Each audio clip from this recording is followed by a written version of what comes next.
Hey, good evening. I'm Sean Coursey. I'm an assistant chief with the Jacksonville Sheriff's Office.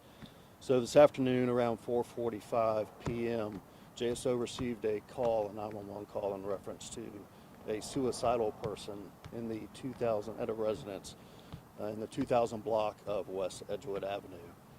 The caller stated that this subject was armed with a firearm and wanted to basically get into a shootout with the law enforcement officer in order to kill himself. Officers were dispatched. They arrived at the scene about 3 minutes later. As they were exiting their vehicle, that subject came out of the residence and fired at least 5 rounds at those officers, striking one of their cars. They took cover, and that individual ran back into the house. During the phone call, the 911 call, that person also said that there were 2 other individuals in that residence. So the officers that responded, they weren't sure if they had a hostage situation or what that was. So as they took cover, they called for backup. Backup arrived on scene. One of the backup units was a drone officer. He was able to deploy his drone. When the drone was up, he could see the subject standing just inside the front door with what appeared to be a handgun in his hands. The subject would retreat back into the house and then come back to the front door. On 2 separate occasions, he stepped to the threshold of that door, and on each occasion, one officer fired 1 shot at that subject.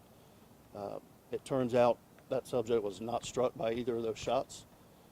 Eventually, after those gunshots, the 2 other individuals that were inside that residence were able to escape out of the front door. The officers on scene were able to take them into safety. The officers continued to try to communicate with that individual that was inside the house. They were talking to him on 2 separate occasions on the telephone. They were also communicating with him via the loudspeaker. After a short time period, that individual ended up coming outside of the residence. He was unarmed. They took him into custody, and he is downtown being interviewed. The Sheriff's Office Cold Case Unit responded to investigate the shooting aspect, the JSO officer shooting at that individual. The Violent Crime Unit responded to investigate that individual shooting at the police and possible the hostage situation. So that's where we stand right now. It's still an ongoing investigation. I'll answer any questions. Can you speak at all to the sense of relief knowing that nobody was hurt during any of this? I mean, especially when you had such a volatile situation. Yeah, it was lucky. Obviously, we're always relieved when no one's hurt, especially in something like this. The officers were lucky that they weren't struck. We're always proud of our officers. They come out here every day knowing that a situation like this could arise, and they still come out and they do their job. So. And at that time when the suspect went back into the house and came back like 2 separate times, did that person fire at officers again, or did the officers fire at the suspect when they came to the door each time? No, so we believe the first time that they arrived is when he fired at them, and then when he came to the door still holding the weapon, they fired at him. And you said that was 2 different times when he came to the door? Correct. Two separate incidents. Were there 2 different officers that fired the weapon? Yes, each officer fired 1 shot. And just to be clear, you said it was 2 individuals inside of the house along with the suspect. That's correct, yes. Any charges at this point? Yes, he's facing charges.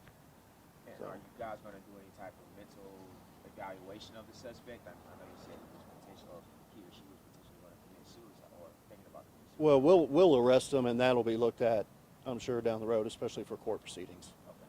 Do we have an age range for this person? Yeah, so I'll give you his name. His name is John Irvin. That's Ervin.